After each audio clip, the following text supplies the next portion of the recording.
Sabado. Okay, so ito na yung ating pangatlong module. Yan, so bali ito yung drawer. Tapos to yan, ganyan, open lang yan. Spacious siya dito sa likod. Dahil corner ito eh. Yan, may ilalagay dito na gamit-gamit. Meron nga pala akong nabiling puncher na pantakip ng mga butas sa mga pinag-screwan para hindi kita yung mga ulo ng screw. Ang ganda oh. Bali magpapunch ka lang nitong pang edging, tapos ito yung itatakip mo, yun oh.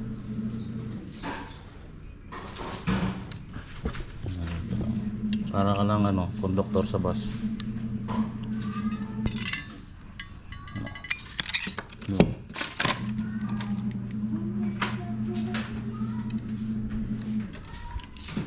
Kapiraso lang, dahil mo nang magagawa oh.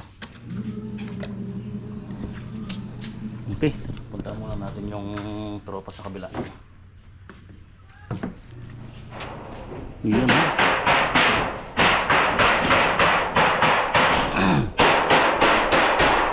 May nilalagyan na lang ng flashing.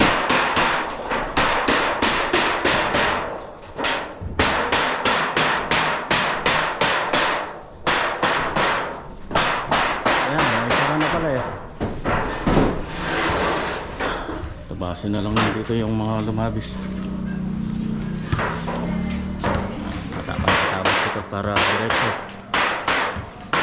Sagwa kung di tatabasin pangit.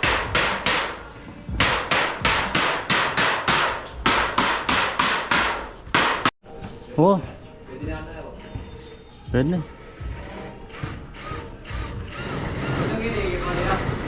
Ha? Gusto mo na? Ako na kinahin ka na boss kasi. Oh, alim na.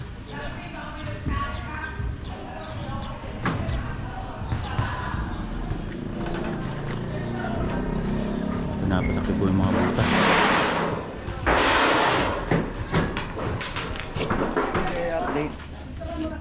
Ayan, nabuo ko na itong pinaka karkas. May backboard na rin.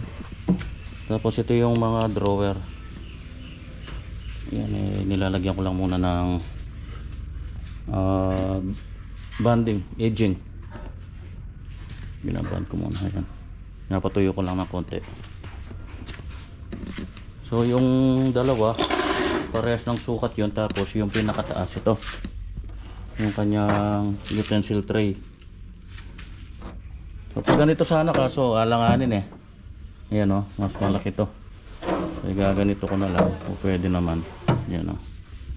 So ito wala pang wala pa yung kanyang pinaka drawer. Unahin ko muna yung dalawa. Yan, pagka maglalagay nga pa na nito, pagka medyo dumidikit pa, pag hindi na dumidikit sa kamay, yan, saka natin pagpatungin, pagdikitin. So hindi pa pwede, patuyin pa ng konti dito. Pwede na ito, hindi na dumidikit, pero yung kulang pa. Nakakatatlong board na ako. Tatlong board, tatlong karkas, tatlong module. Tapos isang pa lang naman, yung PETG, yung takip. Yun medyo hindi gaano kasayado dun sa pinakapinto eh, dahil harap lang naman yun. Hindi katulad ditong karkas. Ang daming inuubos na plywood. So dito basic lang ginawa ko sa backboard. Hindi ko na siya kinanal dun sa dito sa karkas. Tinaker ko muna. Tapos yan may mga screw din para matibay. Sa ano kasi, sa laminated, hindi na tayo gumagamit ng mga glue. Yung wood glue. Puro screw dyan. Tapos ayan o. Yan yung sinabi ko nila. Nilalagyan ko ng takip yung mga pinag-screwhan. Ito hindi na to dahil may tatago naman to. Hindi nalilitaw. Yung mga naka-expose lang. Yan, kagaya nito. Dito yung drawer yan. Yan ang medyo mabuting ting, mga drawer. Daming tabasan yan. Tabasin. Tatabas pa tayo ng pinaka ano niya yan. Yung sahig niya. Yung board niya sa ilalim. Dito naman ginawa ko naka kanal ito. Ayan. Yan. Naka groove siya. Yan ginagawa ko naka rabbet joint. Pero ngayon diba, hindi ko na nirabet para wala nang pako-pako. Kanak-rabbet kasi kailangan pa natin ipako dito o itaker. Ito hindi na, isusok-sok lang itong board. Ito natabas natin sa saktong sukat yan. Ni-slide lang dito. Malinis pa, malinis tingnan. So, meron pang mga drawer fronts yan. Yan yung fronts, no? Yung drawer fronts, no? Yung puti din. Yung pet gloss. Okay. Alright, ito nailagay ko na yung mga drawer fronts na lang. Ito wala pa yung ano, pinaka drawer nya. Dito ito. Sakto. Yan o. Ganda. Linis.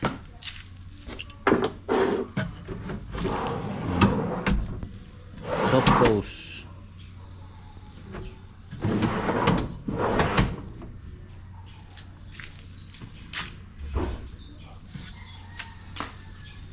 Yan, bali puti yung ano niya, yung drawer fronts natin.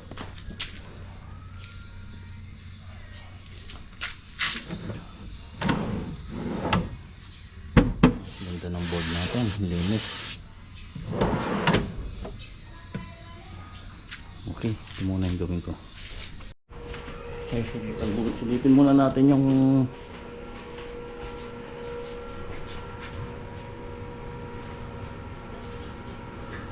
Mas mga kaya binita kaya na kayo. Yan Ken. Tuliran mo niya yan. Tuliran mo yan, ano? Manta. Ha? Okay, ito na yung ating pangalawang ano, CD. Tingnan na lang namin dyan sa wall. Tapos nilagyan ng kalulya. Ha?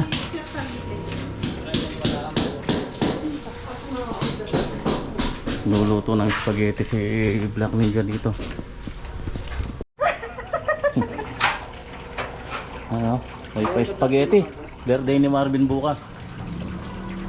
Pinaganda ni ate dito.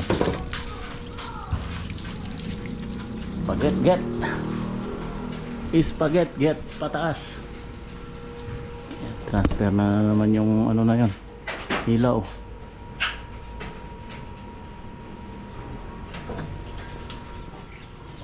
Good morning. Sunday tayo ngayon. May lalakaran ako mamaya. Yan, surprise. Harvestin natin yung mga itlog. Ayaw munang magpapisa si Black Ninja. Ito nililimliman to eh. Yun ko kung fertile yun. Yung apat, kunin na natin itong apat na to. Dito yung bibe, yung nililim naman niya may kasamang itlog ng manok. Yung mainit oh. May butas yung isa.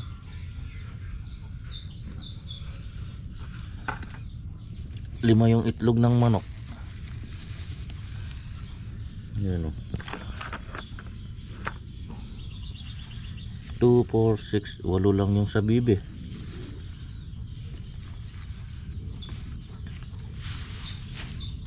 Dati kasi nangitlog sila doon. Eh nabasa, kinuha ko na lahat. Ang dami nung nakuha ko doon eh. May isa pa dito na nagdilim, lima yan oh. Nabasa lang yung itlog nito eh. Uy. Nilagyan ko lang ng takip para di mabasa.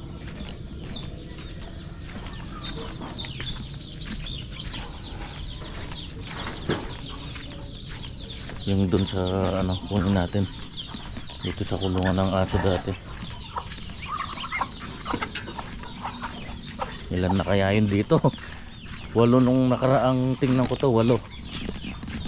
Siguro ngayon. Oh, ang dami. 2, 4, 6, 8, 10, 12. Nadagdagan ng 5. Eh, hiwalay natin to, Han. Sige, nasama na lang. Tira lang tayo ng 3 para may binabalikan sila. Giliit nung iba. Ayan o, daming itlog. Dami ano. Nasaan tingit? Buntet ang metong na pangaragol.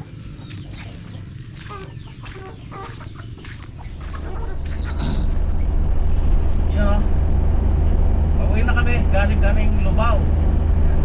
Sinasabi kanina na may lalakarin kami. Ito, nakuha na namin. Black Ninja oh. Iba na yung service natin, ayan oh.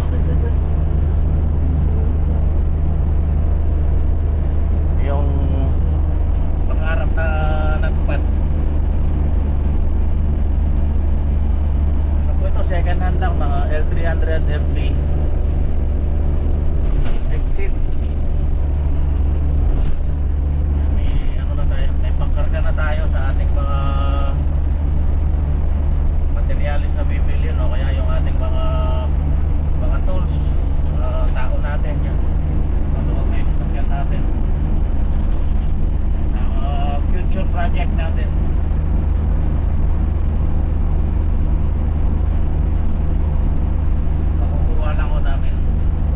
Actually, hindi ko lang pinakita yung mga iba pinuntahan ko eh. Pangatlo na ito dun sa mga tinignan kong mga unit. So, supply yung mga una eh. Ito, pangatlo to. Ayun, maayos naman. Sana naman wag tayong bigyan ng sakit ng ulo. Dahil ano lang to eh, second hand lang. Wala tayong pambiling brand new. Pero ano pa naman to, sariwa. 2017 model. Yung unang tiningnan ko 2017 din, kaso deluxe lang, yung medyo maiksi. Medyo dismayado ako doon kaya hindi ko nakuha. Tapos yung pangalawa 2014 yung pangalawang tiningnan ko, exit din kamukha nito, yung medyo mahaba. Hindi ko rin natibukan. Ito lang medyo maganda-ganda pa. Yan, original pa yung mga pintura. Tapos may mga upuan, ayos pa naman. Lalo-lalo na yung makina, yung tinitingnan ko kasi yung makina, gaano kaayos pa.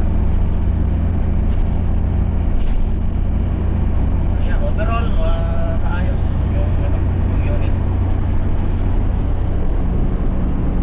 Pwede pang long distance. Yan, sa Lubao pa namin kinuha, Lubao.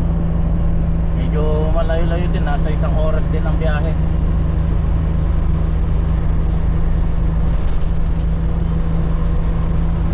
Yan. Tagal kong pinag-ipunan ito. Ngayon lang talaga nagkaroon ng pagkakataon na makahanap.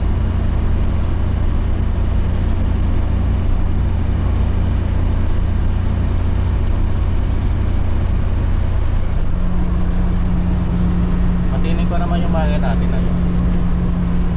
Matinig man ako.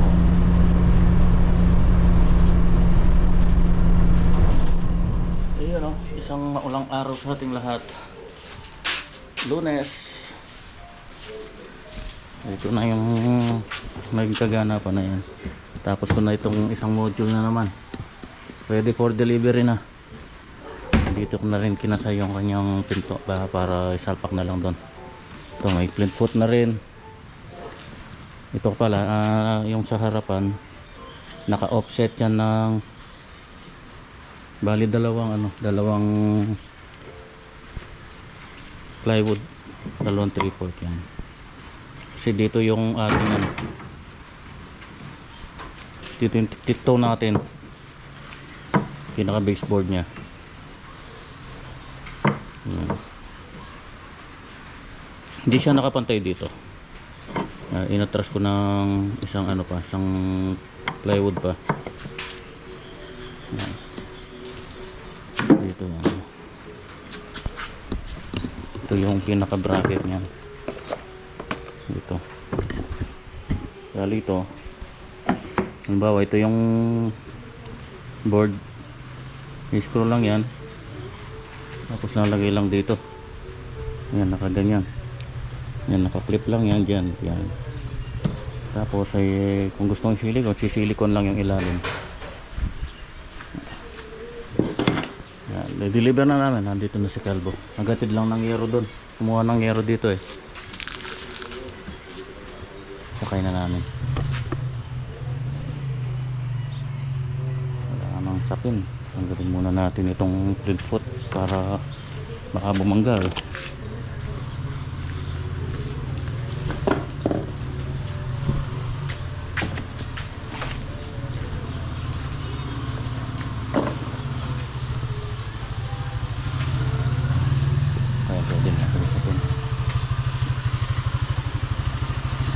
Petras Mebo. Ano na lang pala. Blusak.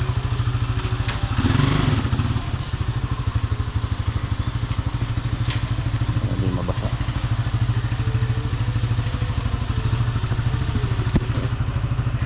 Hindi, atras. Diretso. Op. Okay, yan. Naka 1-0 na naman. Naka isang module na naman. Ganda oh, ganda ng combination ng black and white. Ganda.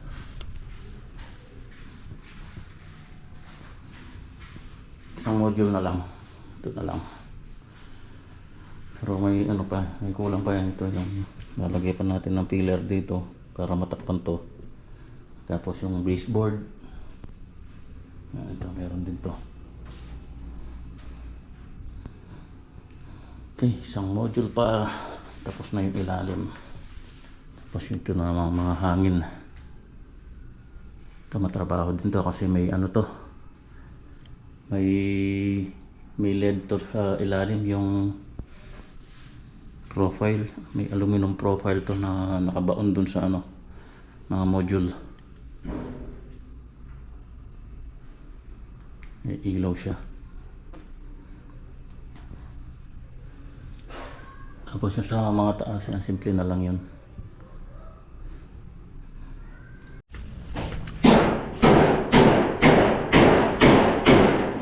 Nakatip na sila dito. Ayan.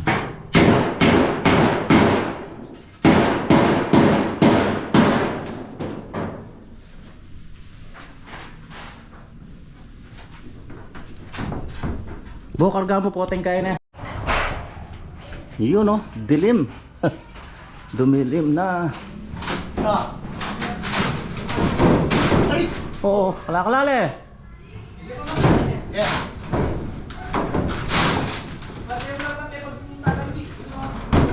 Gaba.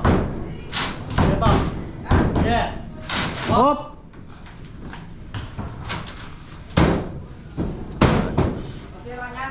Wow. Yan press ko siya dito kahit dahil mataas. Ito kahit wala ng flashing kaya naman.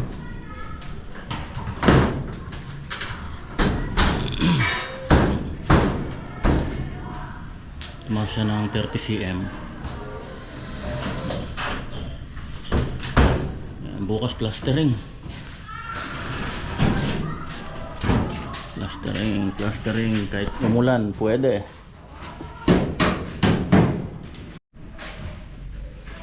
Kailangan na talaga yung ilaw. Bukas lagay ko yung ilaw dito. Lagay ko yung mga natanggal na fluorescent dun. Yun ang ilagay natin para maliwanag.